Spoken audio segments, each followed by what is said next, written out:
Hello, magandang oras po sa inyong lahat. Nandito naman tayo sa lugar kung saan maraming tinatanim na tabako dito sa amin. Ayan po yung tabako na tinanim ng aking tatay. Ayan. Lahat po yan ay sa amin. Last time dito ko nakukuha ang mutya ng tabako.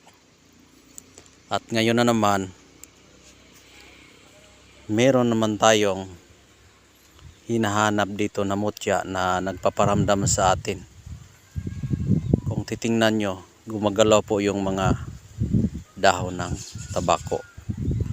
Wala kayong nakikitang tao na nagpagalaw sa kanila, kundi sila lang mismo ang gumagalaw.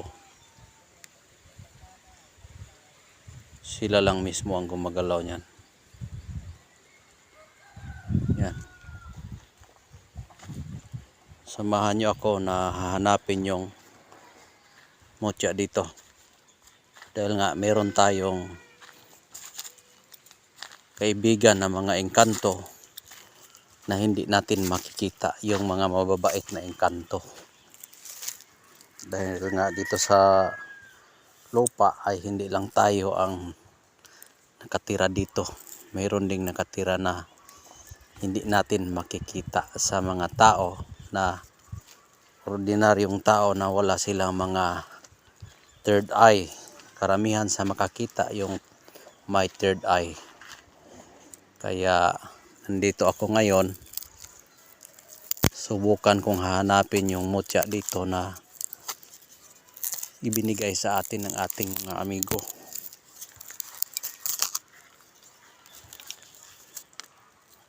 Subukan natin. Ito yung ating kahoy na ating gagamitin na panghanap ng mutya.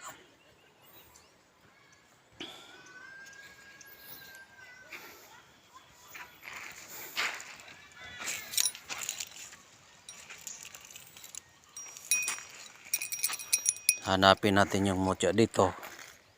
Sobrang init dito. Oh, init talaga oh. Marami nang nagdaan na mga buwan na hindi na umuulan dito. Kaya maghingi naman tayo sa kalikasan ng ulan. Pero sa ngayon, magdasal muna tayo sa ating Panginoon na bigyan naman tayo ng ulan kahit paminsan-minsan lang, dahil nga yung lupa dito ay nangliki na. Yan o. Nangliki ng lupa dito. Ito yung tabako.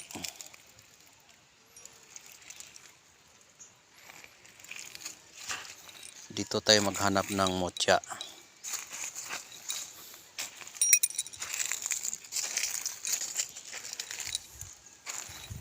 Dahil hindi natin mahanap ang mutya kapag hindi natin hanapin.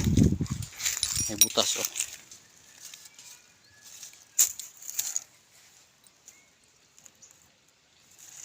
May butas.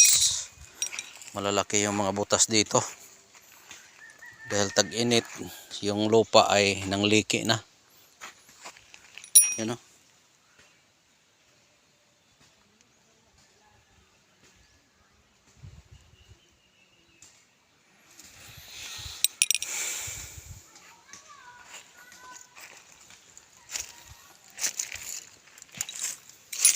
Parang meron akong nararamdaman dito na kakaiba.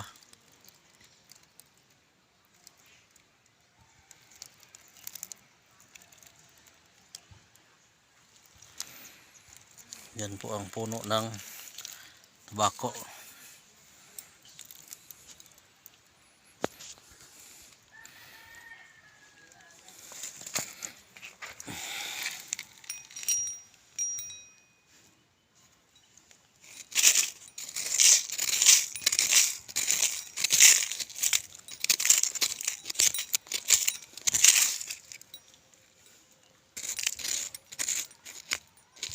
Oh.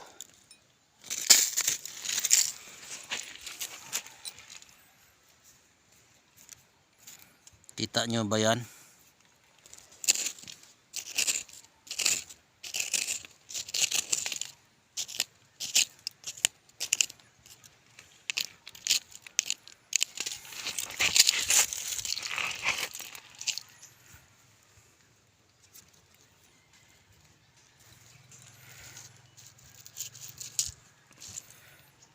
Nakikita nyo bang nakikita ko? Yan, mutya yan. Napakagandang bato.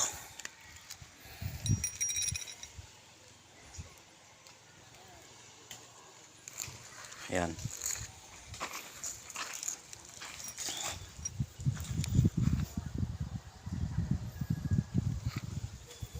Diyan ko po nakukuha sa kadaruhan na may tanim na tabako.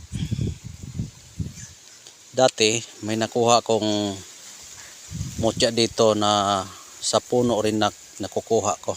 Sa puno ko rin nakukuha ang bato. Ngayon, nakukuha natin sa liki ng lupa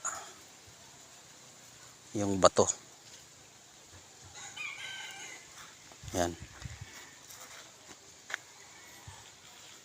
Maganda talagang klaseng batong ito. Itong bato nito ay mutya sa kalikasan ito. Ang mensahe sa batong ito ay nagbibigay siya ng buhay sa mga lupa na nakatubo sa ibabaw ng lupa. Kung titingnan yung bato ay kulay green na may maraming mga kahoy na nakatubo sa bato. Ibig sabihin, lahat ng tumutubo dyan, dito pumapasok ang kapangyarihan niya. Kaya ito ay mutya ng kalikasan na galing sa mga halamang tumutubo sa ibabaw ng lupa at hinihigop sa kapangyarihan ng bato.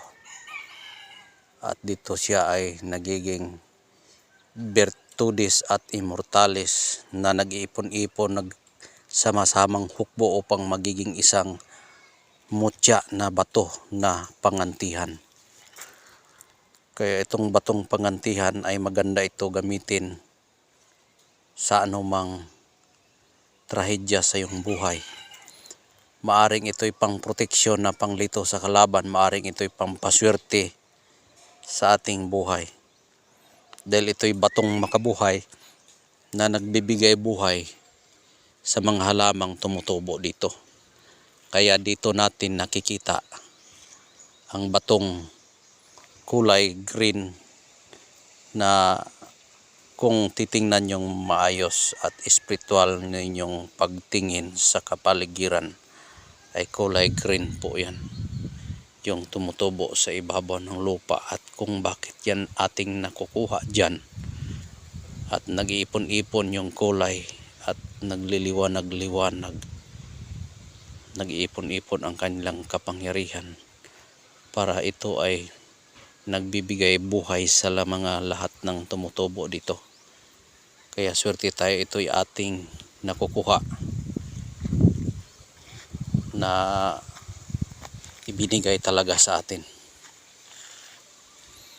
Kaya ito'y para sa atin.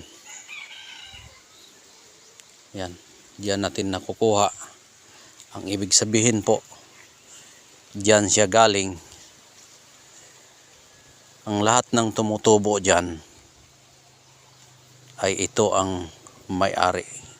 Ito ang Diyos sa mga halaman na galing din sa ating Panginoong Diyos na nagbibigay buhay sa mga buhay sa ibabaw ng lupa at sa mundong ibabaw. Kaya ito'y gamitin natin sa mabuti para ito'y gagamitin natin sagana sa ating buhay. Dahil maaring ito'y swerte sa ating buhay, sa pamumuhay. Dahil tumutubo siya dyan at dyan siya nagpapakita sa atin ang mutya. Kaya ibig sabihin, ito ang kapangyarihan na bertud na galing sa kalikasan na nakukuha natin dito sa liki sa yuta. Kaya ito'y ating alagaan. Kung sino mang bibigyan ng gantimpala sa espiritong nagmamayari sa batong ito, ay alagaan mo upang ito'y magbibigay sa iyo daan sa ikabubuhay ng mga lupa na tumutubo sa ibabaw ng lupa. Kaya nagpapakita sila sa atin para ito'y gamitin nating gabay sa ating buhay, dahil ito'y batong makabuhay.